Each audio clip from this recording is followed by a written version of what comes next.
exemplo, o cara tava com cirurgia marcada, só que com dinheiro poupado. E agora? Como é que faz? Vai morrer porque o governo confiscou seu dinheiro? É. Vamos ir um pouquinho mais pra frente na época da Constituição, que foi em 88 a Constituição. Foi promulgado em 88. A Constituinte, né, Uhum. o grupo de pessoas, né, deputados, foi organizado em 1986, né? Em 1985, então teve a primeira, né, eleição pós-regime militar, mas foi indireta, né? Não foi Sim. direta.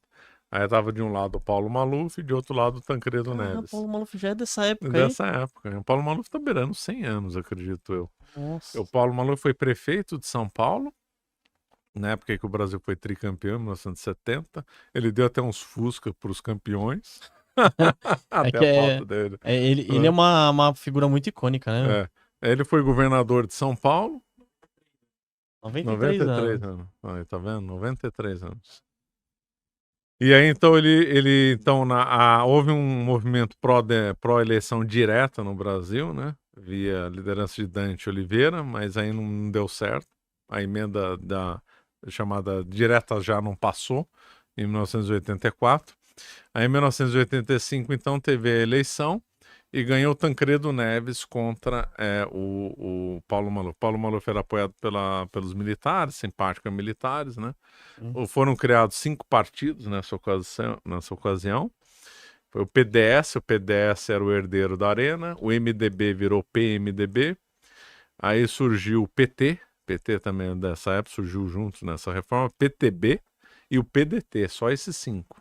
Inicialmente só tinha esses 5 nos anos 80. Era pouquinho, né? Aí depois teve um monte, mas no começo foi esses 5, né? E aí então foi eleito então o Tancredo Neves, só que o Tancredo já estava doente, já estava com uma doença grave no estômago. Ele morreu, né? Morreu acho que no dia 21 de maio, né? E aí assumiu o vice dele, que era o José Sarney. Também tá vivo o José Sarney. Põe a idade dele, quanto? 97, 98 o José Sarney, né? Não sei, mas ele deve ter mais de 90. Deve estar com 95, 96. Aí o José Sarney ele chegou a ser líder dos militares, né, no Congresso, ele era do PDS. Aí ele rompeu com essa linha e se ligou ao PFL, Partido da Frente Liberal. É um partido que nem tem mais, virou os democratas, né, de hoje. O democrata de hoje é herança daquele PFL lá de trás, né? O único antigão que continua é o PMDB, né? O MDB é o único o antigão, porque ele era o MDB, virou o PMDB. Agora voltou a ser MDB, né? Voltou. Porque agora é livre, você pode tirar o P. Não precisa ser partido, tal. O PSDB é uma racha dentro do PMDB. Bom, aí então, o Sarney então assumiu, infelizmente, o Brasil estava numa crise econômica violenta, né? Os militares, já houve um grande crescimento na época dos militares, o milagre econômico brasileiro, mas é muito parecido com aquele do Juscelino Kubitschek, com endividamento, com inflação, né? Então o Brasil nos anos 80 estava quebrado. O Brasil tinha a maior dívida externa do mundo, o Brasil estava com uma inflação absurda, chegou a ser pior no tempo do Collor, mas era altíssima, era 200% ao ano no tempo do Figueiredo. O Brasil sofreu muito com o segundo choque do petróleo de 1979, né? Então o Brasil estava quebrado. Quando o Sarney assumiu em 85, o Brasil estava quebrado. Em vez de fazer um choque à la Milei, né? Sim. Que é a coisa que Cortar funciona, tudo, cortar tudo, o que o Sarney fez? Instalou o plano cruzado, que não deu certo, com o tabelamento de preço, que não dá certo. A pessoa não entende, tabelamento de preço nunca deu certo, nunca vai dar. O primeiro tabelamento de preço que se tem notícia é lá no Império Romano, no final do Império Romano com o Diocleciano. O Império Romano estava vendo uma crise, preço subindo, o Diocleciano baixou então uma tabela de preços e quem cobrasse a mais era condenado à morte. O que aconteceu? Foi um fracasso, os preços subiram, houve um mercado paralelo de mercadorias, né? Porque quando você tabela o preço, você cria uma irrealidade e você cria um mercado paralelo que vai vender pelo preço real. É assim que funciona. Todo tabelamento de preço na história é assim. Ou os produtos somem da Os países prateleira, comunistas punham lá tabela de preço. Ou some os preços da prateleira, ou dura pouco na prateleira, e se você quiser realmente ter a frequência de comprar carne, manteiga, o que for, vai ter que comprar no mercado paralelo. Então o Brasil sofreu muito com carne, né, na época. Então a carne sumiu, porque os custos dos açougues, tudo disparou, eles não podiam vender mais caro. Aí sumiu, ninguém queria mais vender carne porque estava no prejuízo. Aí estabeleceu um mercado paralelo de carne, né? Pessoas compravam carne na surdina. Aí não dá certo o tabelamento de preço. Aí o tabelamento de preço depois foi abandonado.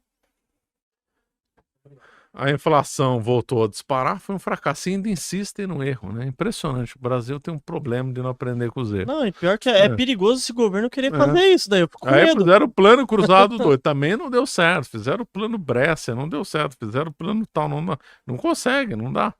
Chegou o Collor, né? Aí depois o Sarney, então, o último ano do Sarney, ele estava impopular, ninguém mais queria saber do Sarney. Já tava já daquele jeito. Venderam um monte de adesivo de automóvel escrito: sorria, esse é o último ano do Sarney. Vendeu bastante. Se pesquisar Vendeu na internet, bastante. deve ter um monte, né? Deve ter um monte lá disso daí. E então foi o último ano, né? Aí tal. Aí concorreu lá em 89 o Lula e o Fernando Collor de Mello. Na época a Globo era contra o Lula, né? Aí a Globo deu uma boa ajuda pro Collor. E o Collor era mais bonitão, tal, jovem, né? com um discurso mais moderno. Então o Muro de Berlim tinha acabado de cair. O PT, obviamente, é socialista, então estava com um discurso muito associado ao passado, né? De coisas que não aconteceram. E o Collor estava com uma visão para frente. Aí o Collor assume, o que vem de novo? A mesma lorota de plano econômico, a mesma conversa. Faz o plano Collor, não dá certo. Depois tentam fazer outro plano, também não dá certo. Aí a inflação disparou no Brasil, né? O Collor se tornou uma pessoa impopular com inflação. Depois de descobrir escândalos de corrupção ligado ao PC Farias, né? Que era um fulano assim horroroso. O PC Farias depois foi assassinado, circunstâncias misteriosas, né? E aí o Collor sofreu impeachment. E antes ele... Qual que foi o confisco Collor? Como que foi? Confisco, nossa, é verdade. Confisco, porque isso daí é importante, pessoal. O que aconteceu com o dinheiro do pessoal no confisco Collor? Você era criança nessa época, mas vocês têm lembrança? Eu tinha 20 anos, sou tão novo assim, né? Para começar, em 1986, quando teve essa história de tabelamento, os carros também subiram, você não tinha como comprar carro novo. Não tinha. Tava com fila para comprar carro novo, a economia do Brasil tava um inferno. Teve o chamado empréstimo compulsório em 86. Pegaram uma parte da... É pra tomar o seu dinheiro, é o compulsório. Tomar o seu dinheiro. Compulsório é só um nome bonito do roubo. Esquece em 86. Empréstimo compulsório que ia ser devolvido em 3 parcelas, só que não foi reajustado. Vixe, aí a inflação comeu tudo. Tem gente ainda com ação na justiça dessa época, de 86. Nossa. Mas o pior foi o confisco de 1992. Chegou um belo dia na televisão, a Zélia Cardoso de Mello, que era a ministra do Collor, declarou o plano Collor, tal. Porque tinha outro nome, não era plano Collor, agora não me lembro o nome, mas ficou para a população chamado de plano Collor. E aí falou assim, bom, agora vão tentar tais medidas, e uma das medidas é o seguinte, vocês, quem tem mais de, era na época 50 mil cruzeiros, ou 50 mil cruzados, agora não lembro, tanta moeda. O Brasil era cruzeiro, depois virou cruzado, depois virou cruzado novo, depois voltou a virar cruzeiro, depois cruzeiro real e depois real, né? Então eu acho que no Collor lá, não lembro se já tinha convertido para cruzeiro ou era cruzado, era 50 mil qualquer coisa. Então quem tinha 500 mil no banco, 100 mil, 65 mil, de uma hora para outra, ficou reduzido a 50 mil. E o pobre ainda gostou disso daí. Uma das pessoas que eu estudei lá na faculdade, o avô dele, quando teve o confisco, o avô dele teve um ataque cardíaco e morreu. Meu Deus. Teve um cara que entrou no... Um ou outro se mataram. Teve um que entrou dentro de um banco, né? Com um carro amarelo. Teve um que tacou fogo no próprio carro. Teve umas coisas assim, porque é um absurdo, é uma coisa criminosa. Criminoso. Então houve um confisco da poupança das pessoas. E aí quando você enxuga a liquidez, a inflação despencou. E a inflação despencou mesmo, só que de um ponto de vista artificial, né? Além de ser injusto você tirar o dinheiro das pessoas, né? E a Bolsa de Valores despencou, né? A Bolsa de Valores teve 2 circuit break em seguida.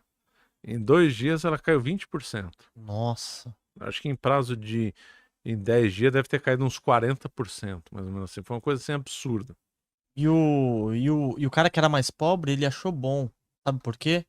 Sabe que eu escutei algumas coisas assim, que na época o pessoal falou assim, é bom que todo mundo é igual agora. É ridículo, né? Todo mundo tá na pobreza. Pô, mas aí, e o pior de tudo, é ele travar o dinheiro, a inflação diminuiu, né, professor? Porém, ele foi devolver algumas parcelas pra frente, o dinheiro já tinha se perdido o Já tinha valor. desvalorizado, o pessoal entrou com ação na justiça. Começou com ação na justiça ligada à saúde, né?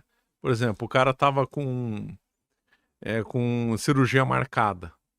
Só que com dinheiro poupado. E agora? Como é que faz? Vai morrer porque o governo confiscou seu dinheiro? É. E depois, uma outra injustiça. Era 50 mil por banco. Então, vamos supor, você tinha todo o seu dinheiro num banco, Nossa, com 50 mil.